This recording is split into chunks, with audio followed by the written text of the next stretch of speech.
There's so much follow-up as well from all of like the CC that can land, right? You get an unstoppable onslaught, supreme display of talent, Tibbers, wave, everything comes in as Doggo's Draven. Okay.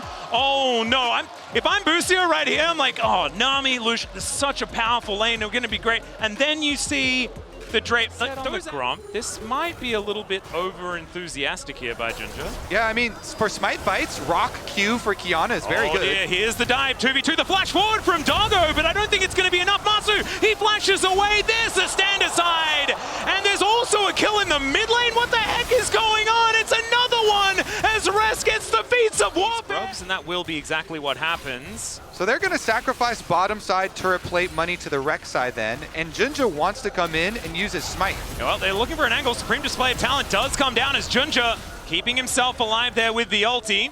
The rest of CFO move over, and that is going to be all three of the grubs in the hands of FlyQuest. Nicely done. The amount of health that CFO does have. They could do a roam from mid. Honkyu has Realm Warp. If they Realm Warp over, that could be 4 people diving FlyQuest, and they're going to do it. Yep, the Realm Warp is going to come in. Junja looks to turn up. Honkyu, that's so much damage already. Why is this Ryze doing so much work?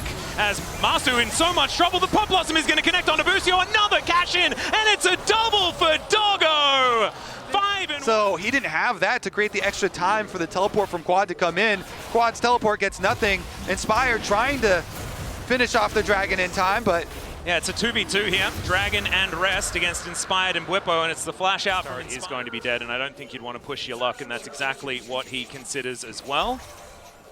So that should be that first turret falling. The last plate picked up as well here by Doggo, and it's already a 2,000 gold lead.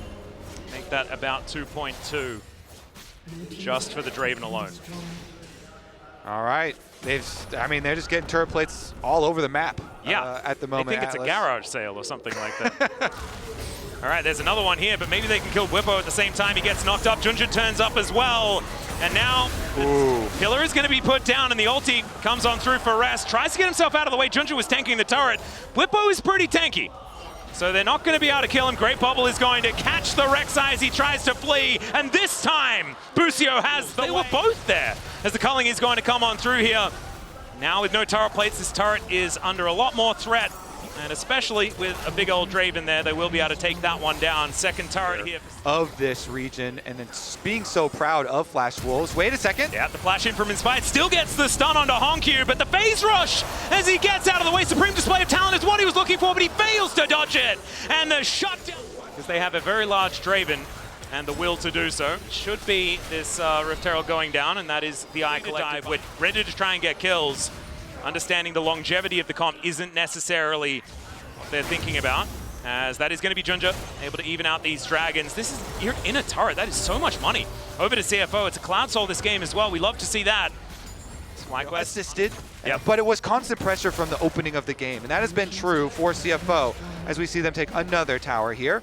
Yeah, it's the power identification from this team that is pretty impressive. This, not so much, as a supreme display of talent and just a cheeky Q from Inspired. Two-item Kiana. Inspired does a lot of burst damage.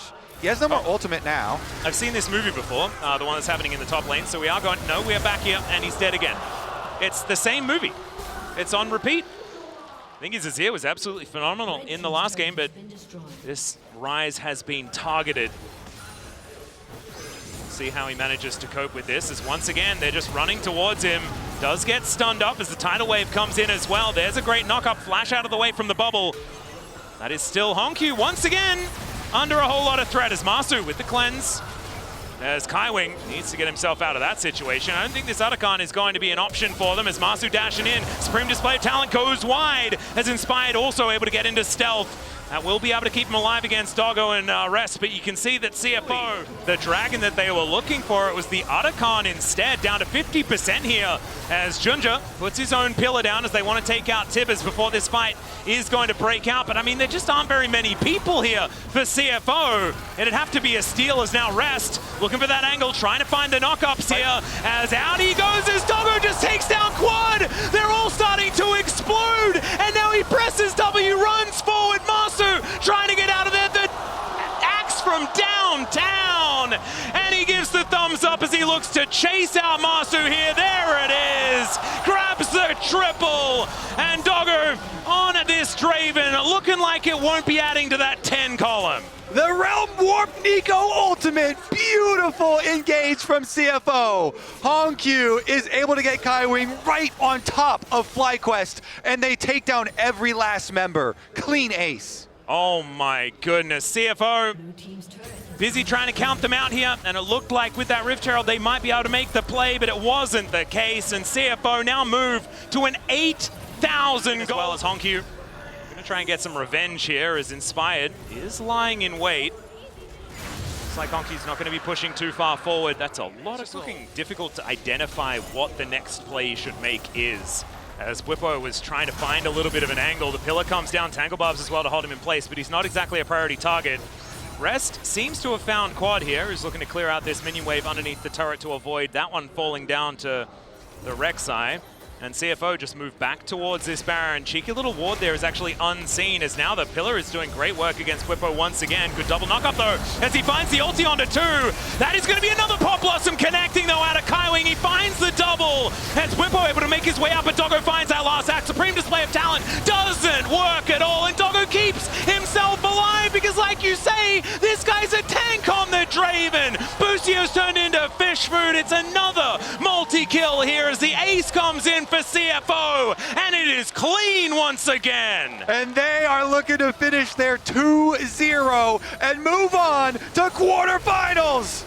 And I've made a lot of ending calls about decades and things like that before. Here is another one, as CFO are gonna do it after 10 years, making it to the top 8 here at Worlds 2025. After their extraordinary years so far, it only gets better for the Oysters.